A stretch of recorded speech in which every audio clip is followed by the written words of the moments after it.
All right, welcome back to Hurricane Hub Live. We've got very special guests with us tonight. We've got Tina Weaver, who's Deputy Director of Long-Term Recovery with the American Red Cross, and Adrian Mines, who's the Executive Director of the Western North Carolina chapter.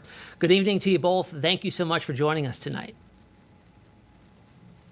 Good evening. Thank you for having us. Now let's talk about the American Red Cross's immediate response to Hurricane Helene coming up on almost 2 years ago. Can you describe what that was like? It must have been an immense operation. Yeah, it was something that we have never experienced before as an organization, or like in our personal lives here in Western North Carolina. So on September 25th, we had our core leadership team arrive at our headquarters, which is located in Asheville, North Carolina. And we immediately found out that this was going to be a storm that we've never have seen before, right? So as soon as the storm came through Asheville, North Carolina, we knew immediately, as the Red Cross organization, we had to respond and ensure that we had our mass care services covered, right? So what does that mean? We had to ensure that we had shelter staffing. We had to get transportation to the mega shelters that were standing up at the time. We had to collaborate with our partners, our non-government partners and government partners when it comes to feeding and really taking a look at the essential items that our community members needed at the time. So once we got that on the ground, we later were able to cover other shelters throughout Western North Carolina. We also supported different community care stations. So once we had clearer roads and, had access to other hubs in Western North Carolina, especially in the rural areas, we had hubs where we provided food, clothing, blankets, cleanup kits, so brooms, gloves, sponges, water. We had shower trailers. We had laundry units. We had bathrooms, basically where people can just come and kind of have a sense of familiarity as far as having the necessary things they needed at that time. Now, an operation that large doesn't come without its challenges. Can you talk a little bit about some of those that you ran into? Yeah, I think the biggest challenge was, communication. At first we had no connectivity. So that was a challenge. So we had to leave our headquarter office in Asheville. We had to use the local fire department because they had a Starlink that we could utilize at the time, so we can continue to reach out to our partners and receive requests. We had to go to the nearest police department because they had some connectivity. And then we also learned, especially with our shelters and mega shelters, that folks were starting to leave the shelters earlier than we expected. And we knew that that did not really show the impact this storm had. So we had to figure out why people were leaving, and then also where was everybody else. So we had to have our volunteers deploy into these rural areas to assess the needs of the community. And what we found is that our community members were already mobilizing. They were practicing this mutual aid effort and really gathering all their resources in their small communities and helping their immediate community. So we had to find out, okay, how can we deliver our services a little differently? What do they need? Because not only were folks helping one another, they didn't want to leave their land. Some were afraid, like if they were to leave and go to a shelter, maybe someone else would be there when they got back, or it just wouldn't be there once they got back. So we needed to accommodate the need of our people in the rural areas. So then we had to be creative. We partnered with our community partners. We had mules that would go out to these rural areas with supplies. We had ATVs. We had helicopters. We needed to get to our community members and provide them with filtration straws. We had generators. We had hot tents. We just needed resources that made people feel comfortable to stay where they were at. Now, Western North Carolina is just such a huge geographical area.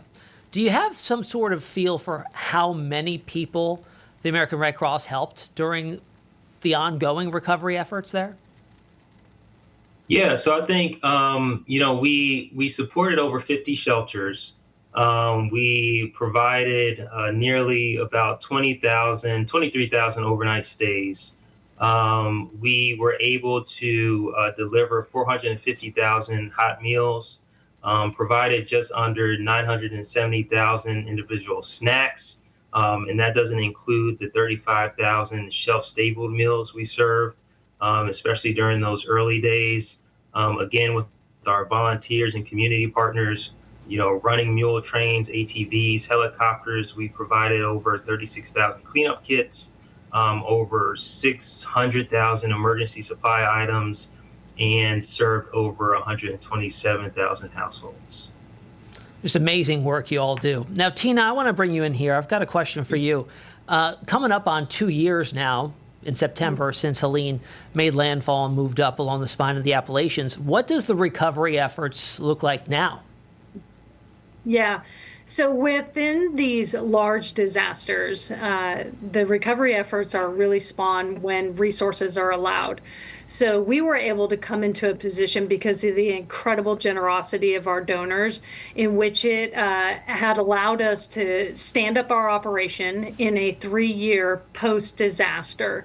So we're coming up on 2 years, and we do anticipate on being here another year beyond that. With our local chapters, we will be here much longer, but our long-term recovery operation is that 3-year stint. And inside of that, because of those resources were allowed, we've been able to distribute $54 million in awarded grants to over 67 partners. These are LTRGs, disaster case management groups, repairs and rebuilds, food distribution, you name it. Where the need is, we are looking to fill it, and we are continuing to do so. Another component of that is our impact has continued in a way of individual assistance. To date, we have distributed over $7 million, reaching over 1,600 individuals through our expanded recovery assistance program. This is all coupled in understanding that we've generated over 200 partners throughout this recovery to date, and understanding that there's still a lot more to do. We need to educate our communities so that we can be better prepared for the next disaster, and that education will span across floods, landslides, wildfires. What is really pertinent to our communities in understanding that we have to remain relevant in a state of readiness. Now, what does the transition look like, Tina, from the emergency assistance right at the onset of the disaster, the ongoing disaster, to long-term recovery for potentially years to come? Mm-hmm. Yeah, so that emergency assistance is that response that Adrian shared those details around. And now there's a recovery is that we're engaging with the community in which they can build a sense of resilience, a sense of understanding how we can, again, be best prepared for that next disaster. When we look at these 200 plus partners that we've created over the past almost 2 years, these are the folks and organizations that were the boots on the ground alongside the Red Cross and independently from the Red Cross. But creating those strings of connectivity has allowed us to really spawn an ecosystem of support and understanding that this is going to take several more years. We're grateful for the funding the state has just announced most recently, but understanding that this is going to take another 5 years for a full recovery. We look at our waterways, we look at our homes, we look at the trees on the ground. There is a tremendous amount of work to do. And for this being a 100-year storm for Western North Carolina and Northeastern Tennessee, this is something that we don't have a baseline to work from. So we're doing a lot by learning, but we're doing it in this ecosystem of support with all the partners we've generated over the past 2 years. Now, I want to pose this question to the both of you. With your experiences working with the emergency assistance and then the recovery, is there any stories that you can recall of like families you encountered or communities you engaged with that just resonates with you to this day?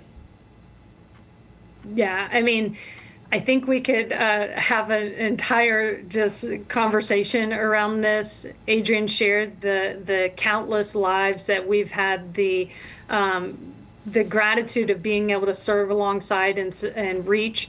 But one story in particular is Miss Laurel. And Miss Laurel is up in our high country part of Western North Carolina. Miss Laurel's story is one of so many, but a tree dropped on her house, destroying it. And this was just 10 minutes before she was standing right in the line of the tree where it dropped on her home. Miss Laurel had nothing to do. She had nowhere to go. But the kindness of our community was able to give her an RV in which she was able to reside in for a period of time.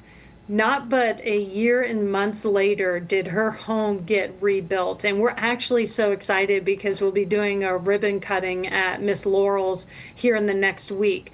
But just to understand the gravity of it's taken over a year and a half for her to be displaced from her home, and understanding that this is not something that one organization was able to bring back to Miss Laurel, but it was a village of organizations that we are able to work alongside. And again, these stories are countless, but we are here to share like the stories of Miss Laurel's and so many others. And at the same time, there's so many that continue to struggle. So we definitely want to illuminate that the need is still there, the successes are there, but we're here to continue to create as much positive impact as we possibly can. That's a great story. Adrian, how about you? Do you have a story you'd like to share? Yeah, I think Tina's story is phenomenal. Like she mentioned, there's several others like that. I would just share just being on the ground and being in the shelters and seeing how resilient people can be.